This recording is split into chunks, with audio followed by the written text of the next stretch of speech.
All right, y'all, it's still pumpkin season in my mind. So we are featuring homemade pumpkin Pop-Tarts with a homemade maple glaze icing. This recipe is already going viral on my blog, and for a good reason. Sorry for the Band-Aid, your girl broke her finger. Just deal with it. I know it's cringy, it's gross. There's nothing I can do.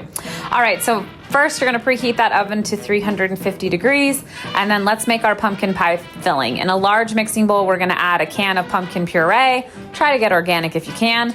Vanilla extract, brown sugar, pumpkin pie spice, because it wouldn't be pumpkin spice without pumpkin spice. And then we're gonna add 1 egg. You're gonna mix that until well combined. We want it to turn into a pumpkin pie consistency. So nice and pumpkin-y pie-y. That's not even a word. Just nice and thick, don't overmix it. Next, we are going to make our maple glaze icing. This is super easy with powdered sugar, maple syrup, and cream, heavy cream, or you could do whole milk. Did you know that you can make powdered sugar out of regular sugar in the blender? I know, my mind was blown when I learned that too. So there's our delicious maple glaze, set that aside. And next we're gonna make our puff pastry shells. So I just got store-bought puff pastry at the grocery store. If you make homemade, you go Glen Coco. Cut that into 4 squares. These are large Pop-Tarts. And for the 2 sheets, you're gonna do 4 squares of each. Add that pumpkin pie filling to the center of each, spread it around with a spoon. And then you're gonna place the top of your Pop-Tart shell on top, and we're gonna crimp that with a fork. So carefully place those on top. They don't need to be perfect, these are homemade. Crimp that with a fork, that seals everything in.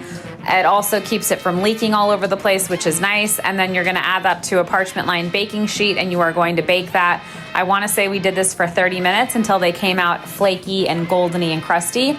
You wanna make sure you brush them with an egg wash. That's gonna make sure your Pop-Tarts turn out nice and golden brown. It's also gonna make them super flaky and crunchy tasting. Egg wash is my secret weapon for everything. Anytime you're baking something, use egg wash. You'll thank me later.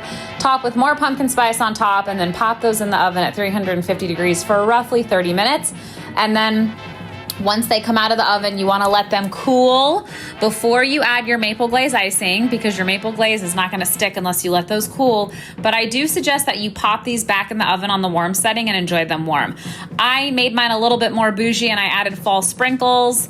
They're so good. They're delicious with a hot cup of coffee. These are perfect for your Thanksgiving breakfast. Again, sorry, boo, about the broken finger and the not very cute dog Band-Aid on my thumb, but a girl's gotta do what a girl's gotta do. So I just added a little pumpkin marshmallow to my coffee there, and look at how good these turned out. They are super duper delicious. They were a hit in my house. They didn't last for, I think, more than a half an hour in my house. The good thing is, though, you can make a batch of these and freeze them ahead of time. Enjoy, you guys.